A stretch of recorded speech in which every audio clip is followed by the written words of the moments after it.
The great resignation is now turned into the great uncertainty. The red-hot job market of yesterday, which gave employees great bargaining power, flexible work and opportunities, aplenty to choose and change jobs at will, has cooled amidst recession fears and, of course, layoffs. From Meta to Twitter to Stripe and Snap, more than 50,000 workers in the U.S. tech sector have been laid off. That's according to a Crunchbase tally. Now we hear that investment banks, entertainment companies and electronic makers are also handing out pink slips.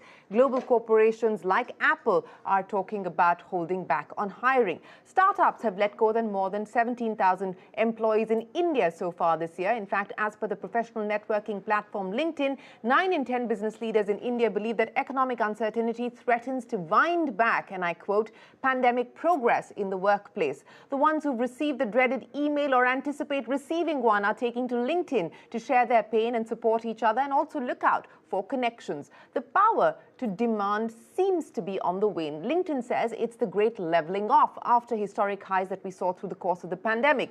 Recruiters are going silent on the platform, with hiring down by 18% in India, 14% in Singapore, 15% in Brazil, and 13% in the US. Across 14 major economies included in its Global Talent Trends survey, hiring is down in all of them. That was even before Red October. The ones with jobs are staying put, and LinkedIn says the share of global members on its platform who are changing jobs has dropped from a high of 44% in September last year to a negative 2% now. Now, all of this is the great reshuffle, says Ryan Roslansky, who took charge of LinkedIn as CEO just 3 months after the COVID outbreak. He believes this is an unprecedented moment in the history of work, where all of us are rethinking not just how we work, but why we work as well. LinkedIn, too, I'm sure, is posing a question to itself. How can the professional networking platform with nearly 1 billion people on it shape itself for the working life of people in a post-pandemic world? Those are some of the questions we'll get answers to. Hello and welcome to On the Record. I'm Shireen Bhan, and joining me today is Ryan Roslansky, the CEO of LinkedIn. Ryan, always a pleasure. Many thanks for joining us here on CNBC-TV18 On the Record. And it's good to have you here in India. You're in Bangalore, your first trip as the CEO of LinkedIn.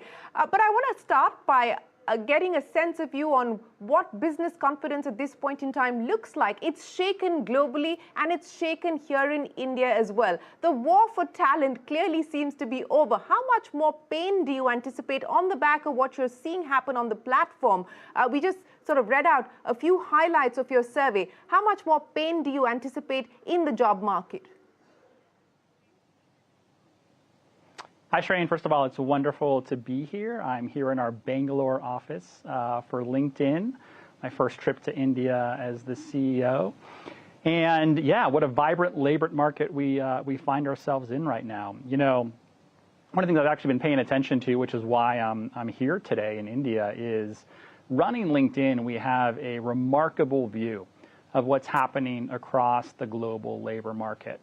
To your point, you know, if you go back a year ago, it was a really, really hot market. And I think a lot of the trends, the downward trends that you see right now are really just indexing off of what was some of the heights of economic growth from a year ago. And I feel like now they're coming back down to more potentially of a normal level. But one of the things I've been paying a lot of attention to, you know, kind of from that global purview, is that as it relates to a lot of the activity that's happening right now in India on LinkedIn is just fascinating. So India, our membership in India is over-indexing on networking.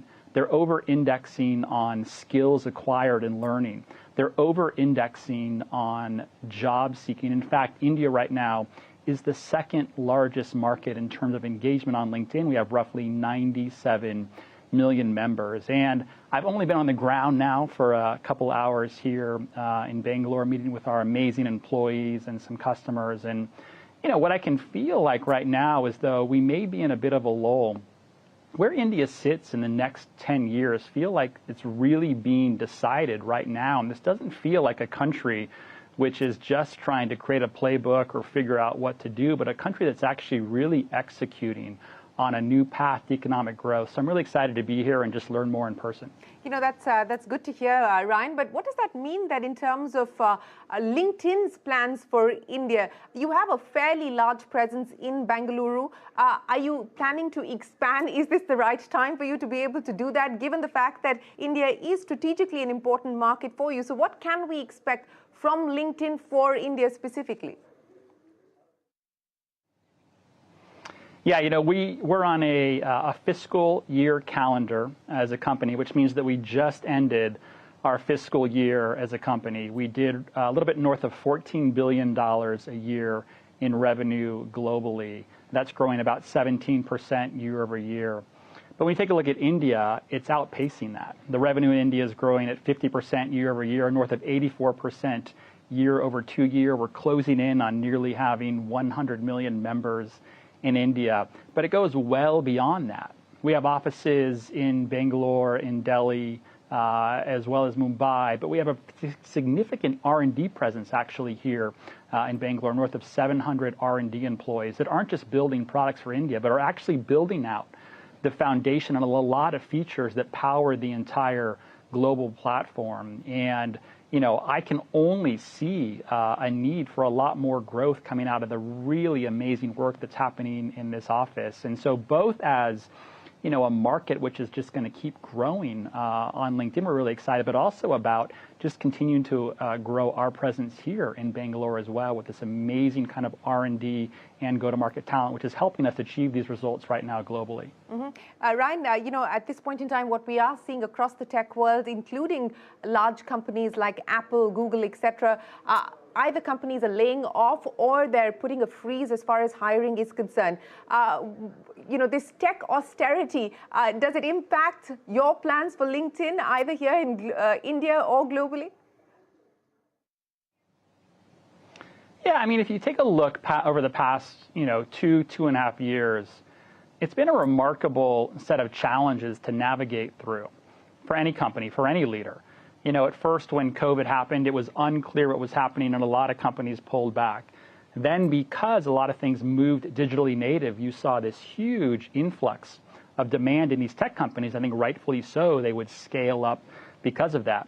Right now, again, you're seeing a bit of a pullback. This is all about leaders that are trying to really manage through and navigate these, really unprecedented cycles across the board. As it relates to LinkedIn itself, I'm really excited that when companies do decide that they're laying people off, that employees can turn to LinkedIn to find their next opportunity. They can leverage their network. They can search for jobs. They can upskill themselves on something new. So it's really great to see that. I think through all of this, though, for CEOs and leaders across the board that are navigating through a lot of these uncertain times, it's all about just ensuring you have the right leadership mentality. You're an adaptive leader through a time like this. I think leaders can either be adaptive or reactive, but I think it's really important when there's this uncertainty that continues throughout the world to really maintain an adaptive leadership position. I think adaptive leaders always play up. When something bad or new or unique happens in the world, you have one of two choices to make. You can play up or you can play down. A lot of people play down. They play down to fear or the lowest common denominator. But I think the leaders that can really start to play up right now are the ones that are going to see the biggest gains. I think adaptive leaders also look at these opportunities, these changes in the market, as real opportunities for growth, as opposed to maybe a tax or a burden that's being placed upon them. And I think adaptive leaders are constantly pivoting. I think that's what you're seeing a lot of these companies do right now.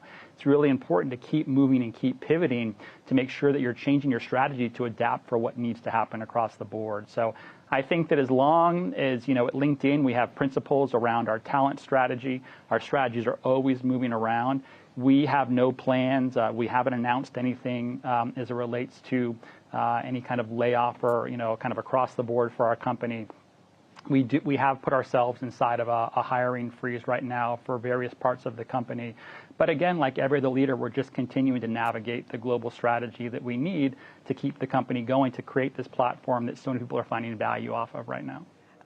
So no plans to lay off people, but a hiring freeze across various parts of the country. But Ryan, let's talk about the shifts in strategy that you spoke of and several pivots that we saw corporations having to make through the course of the pandemic. Work from home was a necessity. And now as this great normalization takes place, the question is that model going to last? What shape will it take? I mean, Elon Musk has made it clear, come back to work or find yourself another job. Do you see that becoming more of a trend as we move forward? Companies saying, come back to work.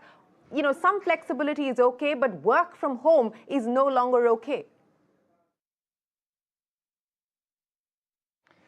Yeah, it's funny. We spend a lot of time, at least at LinkedIn, talking about the foundation upon which we build our company, which is our culture and values.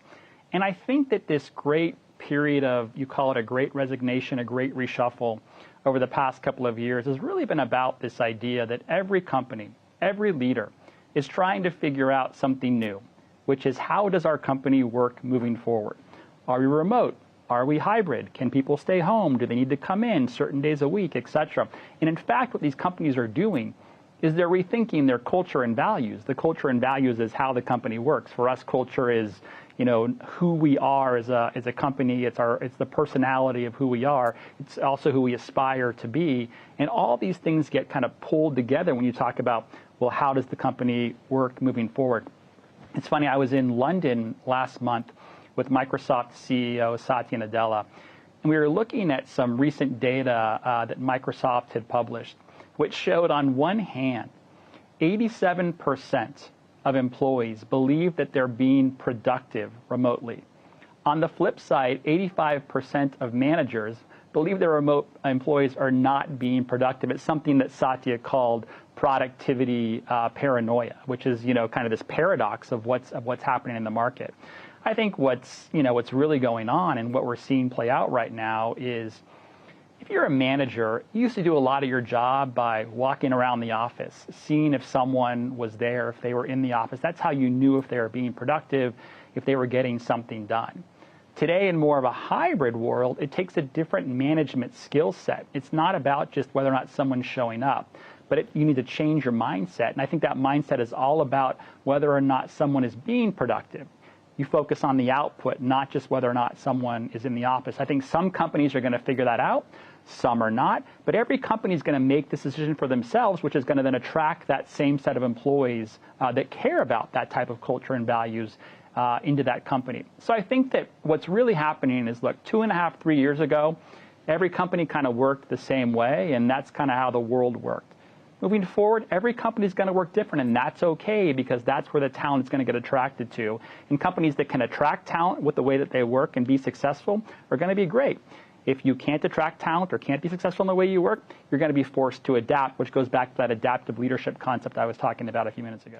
Ryan, I want to pick up on what you just talked about, the productivity paranoia, and link that back to what we're seeing happen in the job market today, where the war for talent has waned and, the bargaining power is back with the employer and not the employee, which is what we saw through the course of the pandemic.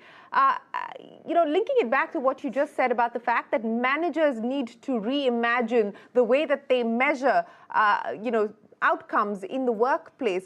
Is it going to then be easier to revert back to the old style of doing things, given the fact that people are already questioning productivity and outcome? And today, employers will probably say, look, I can get people to do what I like, as opposed to employees saying that we could have gotten employers to do what we like.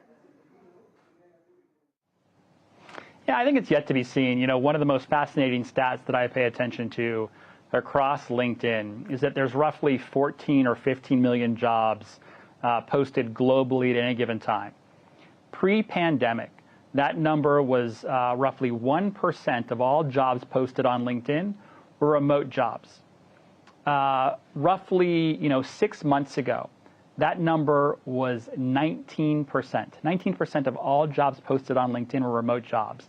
Today, that number has come back down and is leveling out around 15%. So let's assume about 15% of all jobs listed on LinkedIn are remote jobs. Now, what's fascinating is that 50% of all job applications are to that 15% of remote jobs. So there's still this demand in job seekers and employees who are really seeking out remote work. I think that companies that can figure out how to navigate and manage effectively with a hybrid workforce are most likely those that are going to be effective. And this is really important to understand that, again, it's not a one-size-fits-all. Certain companies, maybe you manufacture a good, like you have to be in office. If you're a healthcare company, if you're a hospital, you have to be physically there.